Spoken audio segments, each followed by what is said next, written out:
Hello students, আমি তোমাদের প্রিয় নীতিশ স্যার জ্ঞানজ্যোতি কোচিং সেন্টারের পক্ষ থেকে তোমাদের প্রত্যেককে জানাই আরও একবার স্বাগত।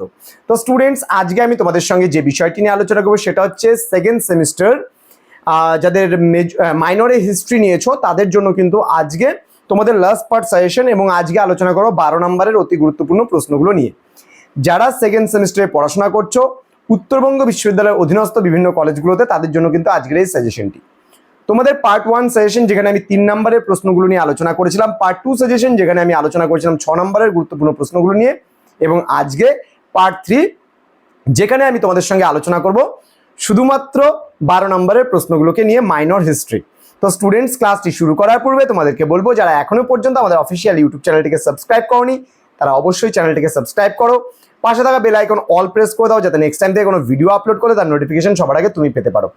এছাড়া তোমরা যারা ভাবছো অনলাইনে আমাদের কাছে পড়বে তারা অবশ্যই যোগাযোগ করতে পারো আমাদের এই অফিসিয়াল নাম্বার 6295916282 নম্বরে এবং 7076398606 নম্বরে।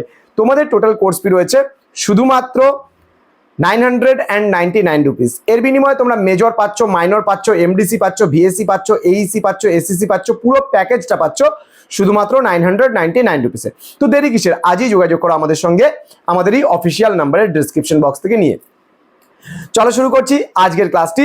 এবং তোমাদের অতি গুরুত্বপূর্ণ যে প্রশ্নগুলো রয়েছে আমি মাত্র তোমাদের 11টা প্রশ্ন দেব, তার মধ্যে থেকে তোমরা একদম 100% কমন পাবে মাইনর হিস্ট্রিতে। প্রথম প্রশ্ন, প্রাচীন ভারতের ইতিহাস রচনার ক্ষেত্রে সাহিত্যিক উপাদানগুলির গুরুত্ব সম্পর্কে আলোচনা করো। এই প্রশ্নটা কিন্তু উপাদান থেকে দুটো প্রশ্ন আসতে পারে, একটা সাহিত্যিক উপাদান, একটা প্রত্নতাত্ত্বিক উপাদান। এই দুটো প্রশ্নের মধ্যে একটা প্রশ্ন একদম 100% কমন কিন্তু তুমি পাবে।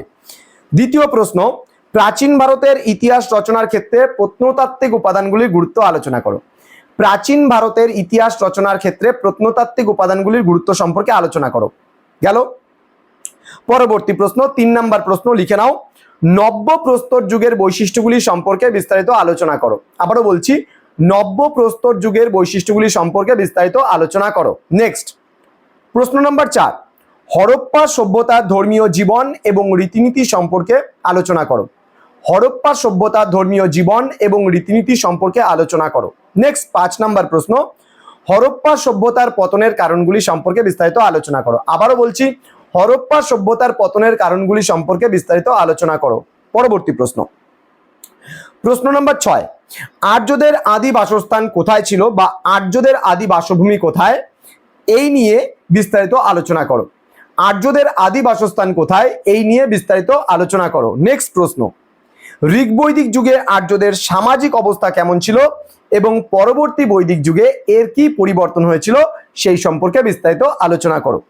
পরবর্তী প্রশ্ন, ঋগ বৈদিক যুগে আর্যদের অর্থনৈতিক অবস্থা কেমন ছিল এবং পরবর্তী বৈদিক যুগে অর্থনৈতিক অবস্থার কি পরিবর্তন হয়েছিল। নেক্সট, ঋগ বৈদিক যুগে ভারতে বৌদ্ধ ধর্ম এবং জৈন ধর্ম উত্থানের সামাজিক এবং অর্থনৈতিক পটভূমি সম্পর্কে আলোচনা করো। আমি আবারও বলছি, ভারতে বৌদ্ধ ধর্ম এবং জৈন ধর্ম উত্থানের সামাজিক এবং অর্থনৈতিক পটভূমি সম্পর্কে বিস্তারিত আলোচনা করো। পরবর্তী প্রশ্ন, প্রাচীন প্রস্তর এবং মধ্য প্রস্তর যুগের বৈশিষ্ট্যগুলি সম্পর্কে আলোচনা করো। এবং প্রাচীন প্রস্তরের সঙ্গে কিন্তু নব্য প্রস্তরের পার্থক্যটাও তোমাদের আসতে পারে, যেটা আমি লাস্ট ক্লাসে বলেছিলাম।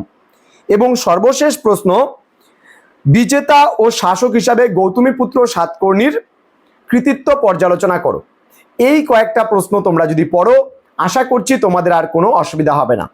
ডেসক্রিপশন বক্সে আমাদের অফিসিয়াল ওয়েবসাইটের লিঙ্ক দেওয়া আছে, তোমরা অফিসিয়াল ওয়েবসাইটে গিয়ে আমাদের ভিজিট করতে পারো। আমাদের অফিসিয়াল ওয়েবসাইট নাম্বার হলো gyanjyoti.info, www.gyanjyoti.info গিয়ে সার্চ করলে সেখানে কিন্তু অনেক কিছু তোমরা ফ্রি অফ কস্টে পেতে পারো।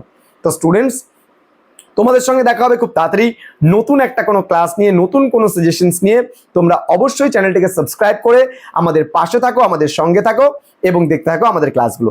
দেখা হচ্ছে খুব তাড়াতাড়ি পরবর্তী ক্লাস নিয়ে। তোমরা প্রত্যেকে ভালো থেকো, সুস্থ থেকো। Thank you so much, thanks for watching. After all, thank you.